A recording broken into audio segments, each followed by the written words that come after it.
Now I'm going to walk you through how to set up a CJ's trust line on your Keybase account. So if you don't know how to get to this page, remember on the wallet, click the hamburger icon at the bottom right and click on wallet.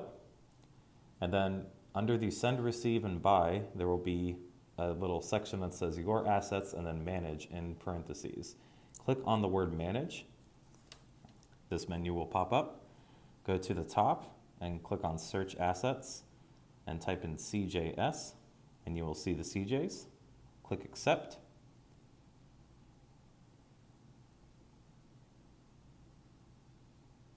Now that it's finished, you can now accept CJs.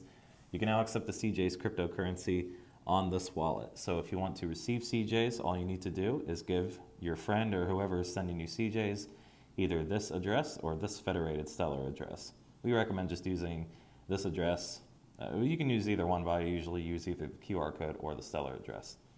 And that's it. That's how you're able to set your trust line up for CJs.